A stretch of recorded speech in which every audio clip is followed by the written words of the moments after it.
C'est sûr, aujourd'hui, j'aimerais parler à cette personne qui a des combats répétitifs dans sa vie.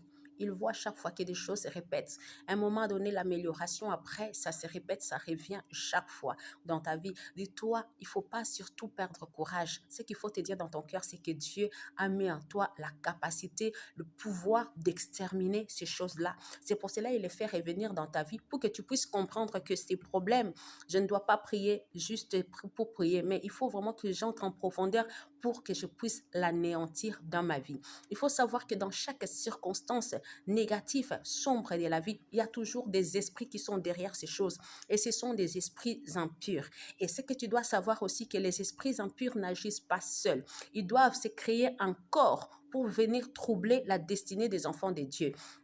Et en tout cas, une personne créée à l'image de Dieu qui est envoûtée par un démon, quand tu pries sur un tel circonstance et qu'il t'amène dans ta vie, cette personne-là abandonne entièrement. Il se convertit, il arrête. Mais une personne, quand tu vois une circonstance qui se répète, et que même si tu pries, ça ne part pas, ça veut dire que la personne qui est habitée par ces démons, ce n'est pas un humain, c'est vraiment un démon. Il faudra que vous puissiez savoir, en tout cas sur la terre où nous sommes, c'est que le diable a changé de technique. Des fois, il se transforme vraiment en humain. Tu vas voir un homme à côté de toi, une femme à côté de toi.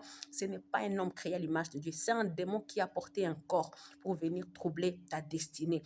Et qu'est-ce qu'il fait? Il vient auprès de toi, il s'approche de toi, il devient ton ami ou il devient vraiment ton complice ou ta complice.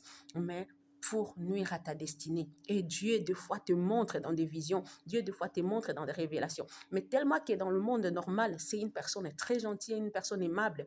Toi, tu te fies à ces sentiments-là de voir que non, cette personne m'apporte la joie, c'est quelqu'un de bien pour moi. Et lui, en même temps, il est là, il te trouble, il t'extermine.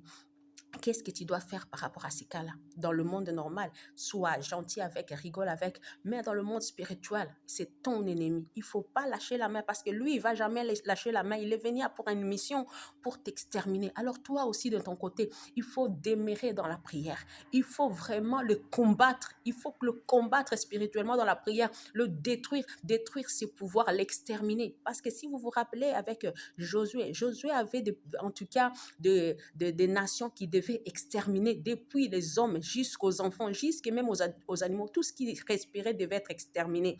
C'est pour cela que ces nations-là revenaient chaque fois pour le combattre. Aussi longtemps que Josué ne les avait pas exterminés, ils devaient revenir. C'est la même chose aussi dans ta vie, ma soeur, mon frère. Quand tu vois quelque chose qui revient chaque fois, ça veut dire que Dieu t'a donné le pouvoir d'exterminer cette chose et les personnes qui sont derrière ces choses-là. Alors sois